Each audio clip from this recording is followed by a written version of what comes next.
Roll tape, please. Tape is rolling and recording. We have with us today Miss Alexandria Rasputina. Thank you for joining us. The pleasure is mine. Please, call me Alex. Thank you, Alex. Please, tell us a little bit about yourself. I was born 26 years ago as Alexandra Rasputina. Today, I'm known in the trade simply as Alex. We lived in a Russian agricultural region known as Krasnodar. My family, being of aristocracy, were afforded a life of privilege. We lived in a large Italianesque villa overlooking Черное море.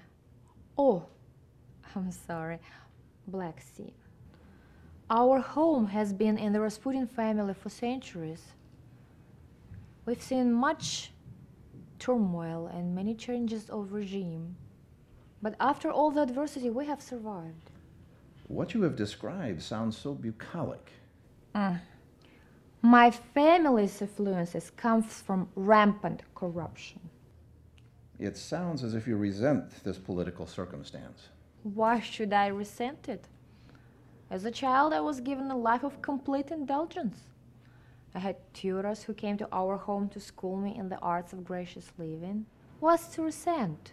The way you say rampant corruption, it makes me think that you might be talking about... Yes, communism. Communism.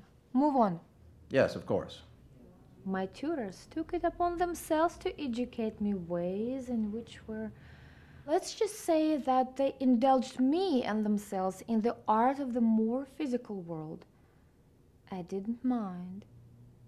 My tutor, Michael, would use me for his demonstrations of anatomy. I pretended it was just all a game. My tutor, Rachel, also taught me her lessons in Romance languages using a very physical approach. How old were you when your mother passed away? I was 14. My mother died of a broken heart at the age of 38. Father had taken young mistress, and my mother simply gave up rather than fight for him. How do you get along with your father? From the moment I was 12 years old, my father would get drunk with his cronies, come to my bedroom smelling of cigars and liquor. He would come to my bed and compel me to touch him until I satisfy his carnal.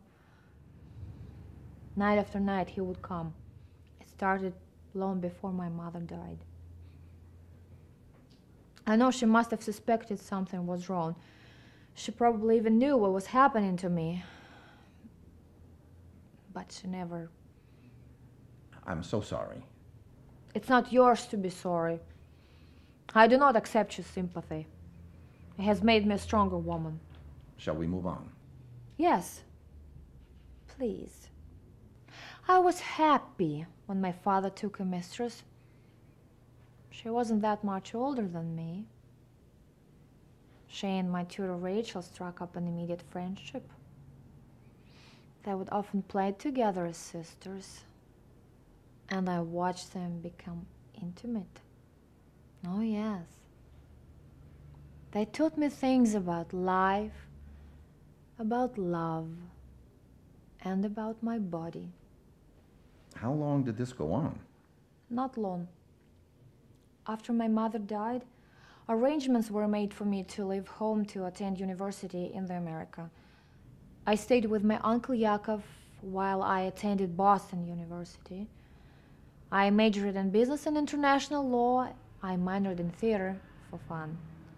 I graduated at the top of my class with honors. Also, this was the time when I learned my most important life lesson. And what was that lesson? My body was my most valuable asset. Uncle Yakov would withhold my financial stipend until I indulged him with my body just as my father had used me. It always occurred to me that my father had discussed this perversion with my uncle. I quickly learned how to be an actress. He may have touched my body for his vulgar needs, but he never was able to break my spirit or touch my heart. This must have been difficult for you. I suppose, in some way, you must say this. Uncle Yakov was punishing me because my aunt had left him for a much younger man. Do you see the irony in this? Is this not a funny story? You seem to be so at ease with all of this. As I said, I became an actress. I still am. What happened next for you, Alex? After graduation, I left Boston to seek my fame in Hollywood. Things did not turn out the way I had expected. A woman will do anything to survive. Anything. It didn't take much thought for me to realize that I could easily turn my body into a prosperous business enterprise. After a little experience, I found myself being passed around Hollywood like an open option on a hot screenplay. How did this happen? I mean, I thought this whole casting couch thing was passé. There are many levels to my profession.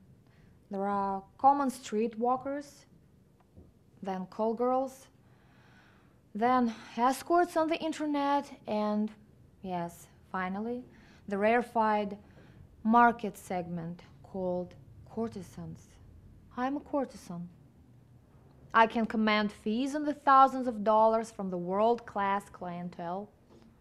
I'm sought after for my intelligence, multilingual skills, and yes, of course, my body. Well, it all began with handsome young actors who needed a date for some red carpet event. The studio would actually employ me as arm candy for their latest up-and-coming male star. Some men would ask for more of me. I was completely comfortable asking these men for a gratuity. If they wanted more than a companionship, they needed to pay in cash. I went quickly from one studio's executives to secret rendezvous with local politicians. They hoped I would fall for the line about getting a part in their next coming movies.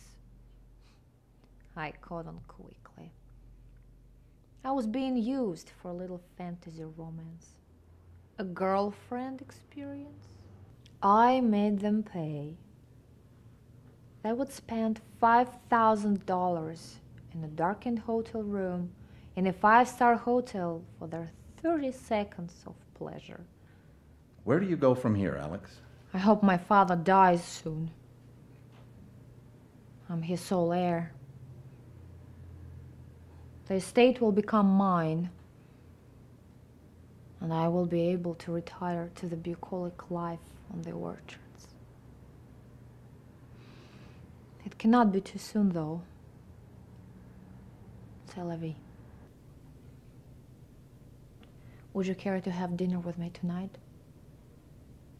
Just the two of us. A little candlelight. Some champagne.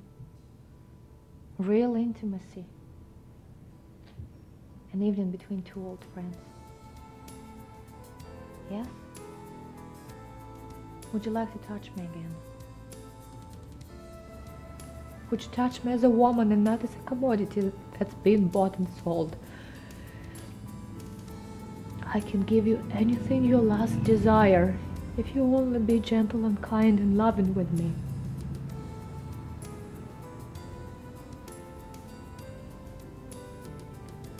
I need someone